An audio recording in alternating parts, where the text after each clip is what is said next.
Let me set the scene.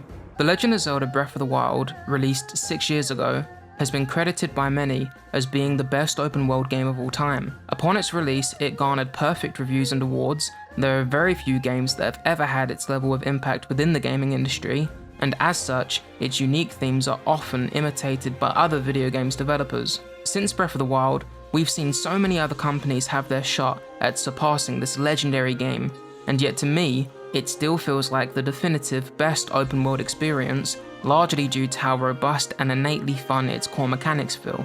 Tears of the Kingdom is its sequel. With a rough outline, it goes without saying how impossibly deep those shoes are to fill, and I think that, by the standards of many fans, this will be a very decisive title. I myself have been conflicted in my decision as to whether or not this game is better than Breath of the Wild, but I think after logging at least 95 hours and making too many videos on it, I finally made up my mind.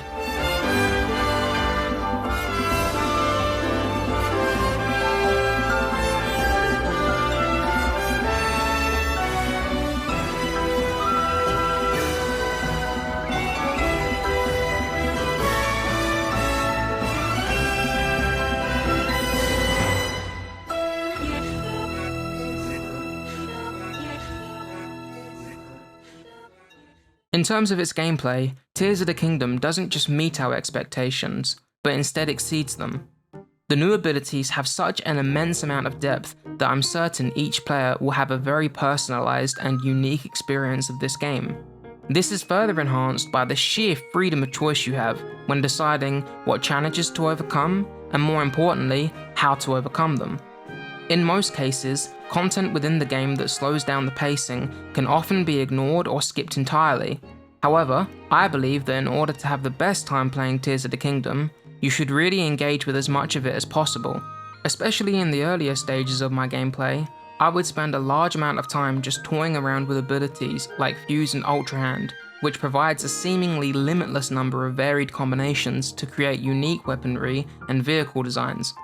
Additionally, in regard to the first game, there have been a number of UI and quality of life improvements that further grants a more distinct and worthwhile experience, setting Tears of the Kingdom apart from Breath of the Wild.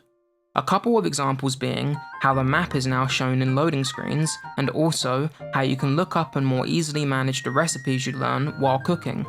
Like cooking, a fair majority of the robust game mechanisms we've enjoyed have been carried over from the original game. The climbing, the gliding, shield surfing, and combat systems remain practically the same. However, just as we have benefited from the original game's influence, some problems that the first game faced are still very much present, such as the at times terrible performance. For many players, I believe that this will likely be a big deal breaker. PC gamers especially have come to expect a much higher frame rate from their games, and so when Tears of the Kingdom has these drops and the FPS goes way down, it serves as a huge deterrent for that audience. Thankfully, the FPS drops are the only real issue regarding performance in an otherwise exceptionally well-polished video game. And even with these frame drops, I still think that the game is definitely worth purchasing, where most will at least enjoy it and very few will despise it.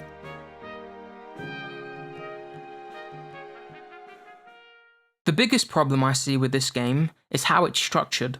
Just as you add and introduce more gameplay elements, you need a broad foundation to support it all. Otherwise, you risk the game's collapse.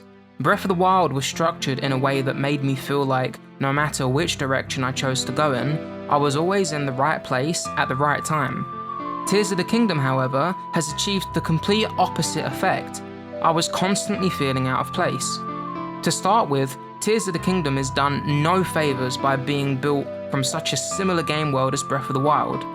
If you're someone like me who has 100% completed the first game, you'll already know this map fairly well, and therefore, it's unlikely that you'll be as motivated to thoroughly explore it. In addition to this, I found that some key moments from the main missions felt very disconnected from the general path through the game world.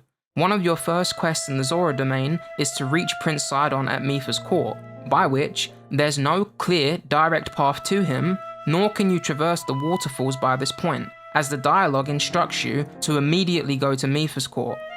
So to me, it doesn't really make sense. There are so many examples like this where the events of a particular area are interesting, however they feel very disconnected and isolated from the rest of the game. Another instance happens very early on, where you're encouraged to first go to the Rito region and complete the Wind Temple.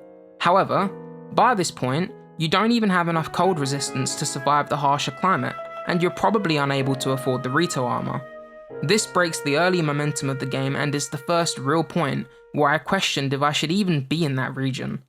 Furthermore, in Tears of the Kingdom, money is much harder to come by, with the only really reliable way to build your income being to trade gems with a Gerudo woman in Goron City.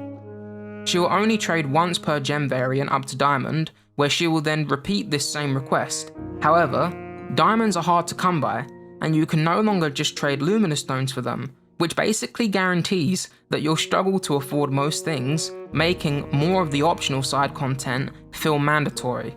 Tears of the Kingdom doesn't benefit from being an open world game in the same way Breath of the Wild once did. To me, it seems that the main story is far more direct and sequential, which makes your freedom of choice redundant.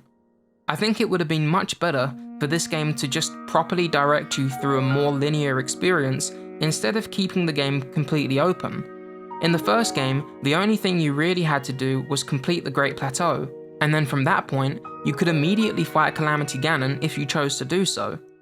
Retrieving the Master Sword and awakening the sages is instead now required to beat Tears of the Kingdom, and I think this difference alone is the root cause of its structural problems. By this point, it might not sound like it, but I did really enjoy this game. The comparisons I've made here are to what I believe is the greatest game of all time, and that will always be a near impossible and unfair standard to meet. The story alone in Tears of the Kingdom is so interesting and mysterious that I couldn't help but keep playing it, and there are some plot twists in here that will surprise even the most seasoned Zelda fan. If I had to pick one of the two, I would have to say Breath of the Wild is still my most preferred game. So if you're looking for a definitive answer as to which game is better, my decision is that Breath of the Wild is the better game. Certainly, if you haven't played it, play this game first. However, by modern standards, Tears of the Kingdom is another apex predator of the gaming industry, and to not play it would mean missing out on one of the best experiences this industry has ever offered.